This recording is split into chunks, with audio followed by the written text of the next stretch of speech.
ሰላም ጤና ይስጥልን ክብራትና ክብራን ቻናላችን ቤተሰቦች፣ ዓለም ዛሬ የምትሰማው ዜና ተራ የፖለቲካ ወሬ አይደለም። ዛሬ የምናወራው ስለ ዓለም አቀፍ የኃይል ሚዛን መናወጥ ነው። ስለ ሶስተኛው ዓለም ጦርነት ጥላና ስለ ቢሊዮኖች ሕይወት ዕጣ ፈንታ። ቴህራን ዛሬ አዲስ ታሪክ እየጻፈች ነው። የአሜሪካ የጦር መርከቦች በፋርስ ባህረ ሰላጤ ላይ ኢላማ ተደርገዋል። የዓለም ነዳጅ መተላለፊያ የሆነው የሆርሙዝ ወሽመጥ በኢራን ብረት መዳፍ ስር ሊወርቅ ሰዓታት ቀርተውታል። ዛሬ በዚህ ልዩ ዘገባችን ኢራን በዩክሬን ላይ ልሰነዝረው አቅዳ የነበረውና በመጨረሻም በሰከንድ የቀረው ሚስጥራዊ ጥቃት ምን ይመስል ነበር? ሞህሴን ረዛኢ ለአሜሪካ የሰጡት የሞት ማስጠንቀቂያ ትርጉሙ ምንድን ነው? የአሜሪካና የኢራን ሚስጥራዊ የሆርሙዝ ስምምነት ዓለምን እንዴት ሊቀይረው ይችላል? እስከ መጨረሻው አብራችሁን ቆዩ። የኢራን የበላይ መሪ ወታደራዊ አማካሪ የሆኑት ጀነራል ሞህሴን ረዛኢ በአሁኑ ሰዓት በዋሽንግተንና በብራሰልስ መተላለፊያዎች ውስጥ ታላቅ ድንጋጤን ፈጥረዋል። ረዛኢ በሰጡት መግለጫ ኢራን አሜሪካን በጉልበቷ እንድትንበረከክ አድርጋታለች ብለዋል። ጀነራሉ በግልጽ እንደተናገሩት የአሜሪካ ጦር ቀጠናውን ለቆ እንዲወጣ የተገደደው በኢራን ወታደራዊ የበላይነት ነው ብለዋል። በተለይም የአሜሪካውን ፕሬዚዳንት ዶናልድ ትራምፕን ውድቀት በማንሳት አሜሪካ በኢራን ላይ የምታደርገው ማንኛውም እንቅስቃሴ ከውርደት በስተቀር ምንም አታተርፍም ብለዋል።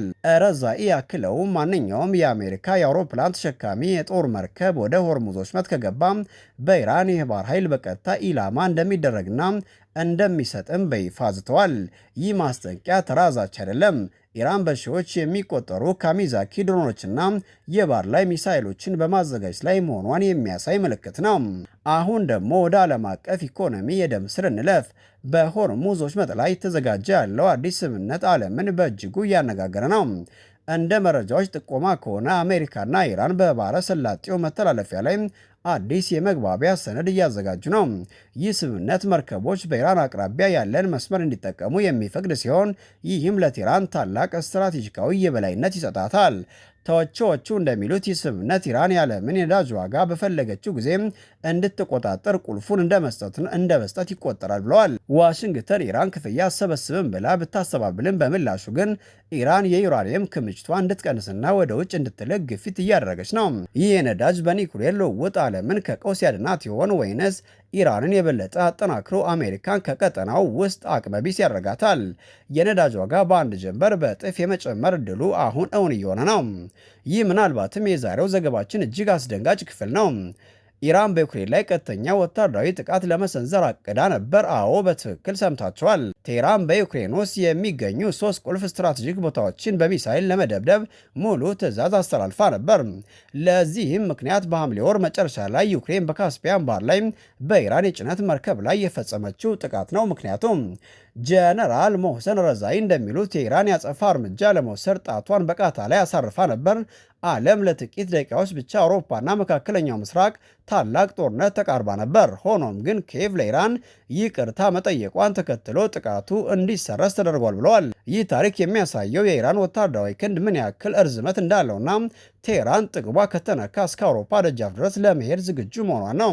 የኢራን የውጭ ጉዳይ ሚኒስትር አባስ አራግቺ ይህንን የጀግነት እርምጃ ነው ሲሉ የኢራንን አቋም አንጸባርቀዋል። ወታደራዊ ውጥረት እንደቀጠለውና ዲፕሎማሲውም ሌላ መልክ ይዟል። የኢራን የውጭ ጉዳይ ሚኒስትር አባስ አራግቺ በኢራቅ ቅዱሳን ከተሞች ያደረጉት ጉብኝት ትልቅ ትርጉም አለው። በሚሊዮን የሚቆጠሩ ሰዎች የሚሳተፉበትን የአርባኢን ጉዞ ለማስተባበር በሚል የተደረገው ይህ ጉብኝት በእውነትም ከሆነ የኢራንን ለስላሳ ኃይል ለማሳየት የታለመ ነው። አራግቺ በናጅፋና በካርበን ላይ ያደረጉት ንግግር ኢራንና ኢራቅን ወደ አንድ ወታደራዊ ፖለቲካዊ ግንባር እየሰበሰበ ነው። በሚሊዮኖች የሚቆጠሩ ሰዎች በአንድ ርዕዮተ ዓለም ማንቀሳቀስ የምትችለው ኢራን በአካባቢው ካሉ የአሜሪካ ወታደሮች በላይ የሕዝብን ድጋፍ እንዳላት ለዓለም እያሳየች ነው። ይህ ስትራቴጂካዊ አንድነት ወደፊት ለሚመጣው ታላቅ ጦርነት ኢራን የምትጠቅምበት ትልቁ ጋሻዋ ነው። ታዲያ ይህ ሁሉ ምንን ያመለክታል? 3 ዋና ዋና ነጥቦችን ማየት እንችላለን። አንደኛ፣ አሜሪካ በመካከለኛው ምስራቅ ያላት የበላይነት በታሪክ ታይቶ በማይታወቅ ሁኔታ እየተዳከመ ነው። ሁለተኛ፣ ኢራን ከክልላዊ ሀያልነት አልፋ በዩክሬንና በሩሲያ ጉዳይ ላይ በቀጥታ ጣልቃ የመግባት አቅም ያላት ዓለም አቀፍ ሀያል ሆና ብቅ ብላለች። ሶስተኛው፣ የሆርሙዝ ወሽመጥ የዓለም ኢኮኖሚ መተንፈሻ መሆኑ ቀርቶ የኢራን የፖለቲካ መጫወቻ ካርድ እየሆነ ነው። ይህ ማለት በሚቀጥሉት ጥቂት ወራት ብቻ በነዳጅ ዋጋ፣ በዩክሬን ጦርነትና በኒውክሌር ስምምነቱ ላይ ታላቅ ለውጥ እናያለን። ዓለም አዲስ መሪ የፈለገች ነው ወይንስ ወደ ጥፋት እየተጓዘች? መልሱን በቅርቡ የምናየው ይሆናል። ውድና የተከበራችሁ የቻናላችን ቤተሰቦች ዛሬ ያየነውና የሰማነው መረጃ በቀላሉ የሚታይ አይደለም። ዓለም ዛሬ ያለችው የታሪክ መጽሐፍ በሚጻፍበት የታሪክ መስቀለኛ መንገድ ላይ ናት። ቴህራን የሰነዘረችው ማስጠንቀቂያ በሆርሙዝ ወሽመጥ ላይ የተጋረጠው ስጋትና ዩክሬን ላይ ሊሰነዘር የነበረው የሚሳኤል ጥቃት የሚያሳዩን አንድ ትልቅ እውነት አለ። እነርሱም የመካከለኛው ምስራቅ ብቻ ሳይሆን የዓለም ኃይል ሚዛን ፍጹም በሆነ መልኩ እየተቀየረ መሆኑን ነው። ጀነራል ሞሴን ረዛኢ ለአሜሪካ የሰጡት የሞት ማስጠንቀቂያ ተራዛቻ ሆኖ ይቀራል ወይስ የአሜሪካን የባህር ኃይል የበላይነት የሚያበቃበት የታሪክ ምዕራፍ ይሆናል? ይህንን የሚያውቀው ጊዜ ብቻ ነው። ነገር ግን አንድ ነገር ግልጽ ነው። የሆርሙዝ ወሽመጥ የሚዘጋ ከሆነ ወይም በዚያ ጠባብ የባህር መስመር ላይ አንዲት ጥይት የምትተኮስ ከሆነ ውጤቱ በቴህራንና በዋሽንግተን ብቻ የሚወሰን አይደለም። በቤታችሁ ያለው የነዳጅ ዋጋ፣ የዓለም ገበያ መረጋጋትና የልጆቻችሁ ወደፊት ዕጣ ፈንታ በዚህ ውሳኔ ላይ የተመሰረተ ነው። አሜሪካ በዲፕሎማሲ ስም ለኢራን እጅ እየሰጠች ነው ወይንስ ኢራን በኒኩሌር ድርድር ስም ዓለምን በመላመት ውስጥ እያቆየች ነው? ዛሬ ያቀረብንላችሁ ዝርዝር ዘገባ የሚያሳየው ዓለም አቀፍ ግንኙነት በምን ያክል ስስ ክር ላይ እንደተንጠለጠለ ነው።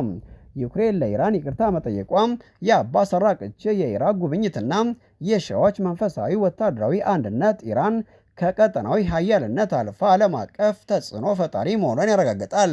ኢራን የአሜሪካን የጦር መርከቦች እመታለሁ ማለቷ እንደ እውነተኛ አቅም ታዩታላችሁ ወይንስ እንደ ፕሮፓጋንዳ? በሆርሙዝ ወሽመጥ ላይ እየተደረገ ያለው ሚስጥራዊ ድርድር ለዓለም ሰላም ያመጣል ወይስ ኢራንን የበለጠ አጠናክሮ ለሌላ ጦርነት በር ይከፍትላታል? እንዲሁም ዩክሬን ላይ ሊሰነዘር የነበረው ጥቃት ኢራን በሩሲያ ዩክሬን ጦርነት ውስጥ ያላትን ሚና ምን ያክል ያጎለዋል? ሀሳባችሁን፣ ስጋታችሁና ትንታኔያችሁን በኮሜንት መስጫው ላይ በዝርዝር አስፍሩልን። እያንዳንዱን አስተያየታችሁን አነባለን። ይህ ቻናል የእናንተ ነው። እንዲህ ያሉ ዓለምን የሚያናውጡ ሰበር መረጃዎች፣ ሚስጥራዊ የፖለቲካ ድርድሮችና ጥልቅ ወታደራዊ ትንታኔዎችን በየቀኑ በዝርዝር ለማግኘት ቻናላችንን አሁኑኑ ሰብስክራይብ ማድረጋችሁ እንዳትረሱ። የደውል ምልክቷን በመጫን ኦል የሚለውን ይምረጡ። በዚህ ማንኛውም መረጃ ሲወጣ ቀድሞ የሚደርሰው ለእናንተ ይሆናል። ቪዲዮው ጠቃሚ መረጃ እንደሰጣችሁ ካመናችሁበት ላይክ በማድረግ ለሌሎች እንዲደርስ አድርጉት። እንዲሁም ለወዳጅ ዘመዶ ሼር በማድረግ ይህንን ታሪካዊ መረጃ እንዲሰራጭ የበኩሎን ይወጡ። ዓለም በለውጥ ላይ ናት። እኛም ደግሞ በለውጡ መሃል ሆነን መረጃዎችን ወደ እናንተ እናደርሳለን። እስከሚቀጥለው ሰበር ዘገባ ድረስ ወቅታዊ መረጃዎችን እየተከታተላችሁ በንቃትና በሰላም ቆዩን። ስለተከታተላችሁን ከልብ እናመሰግናለን። ሰናይ ጊዜ። ዓለም በለውጥ ላይ ናት። እኛም ደግሞ በለውጡ መሃል ሆነን መረጃዎችን ወደ እናንተ እናደርሳለን። እስከሚቀጥለው ሰበር ዘገባ ድረስ ወቅታዊ መረጃዎችን እየተከታተላችሁ በንቃትና በሰላም ቆዩን። ስለተከታተላችሁን ከልብ እናመሰግናለን። ሰናይ ጊዜ። ዓለም በለውጥ ላይ ናት። እኛም ደግሞ በለውጡ መሃል ሆነን መረጃዎችን ወደ እናንተ እናደርሳለን። እስከሚቀጥለው ሰበር ዘገባ ድረስ ወቅታዊ መረጃዎችን እየተከታተላችሁ በንቃትና በሰላም ቆዩን። ስለተከታተላችሁን ከልብ እናመሰግናለን። ሰናይ ጊዜ።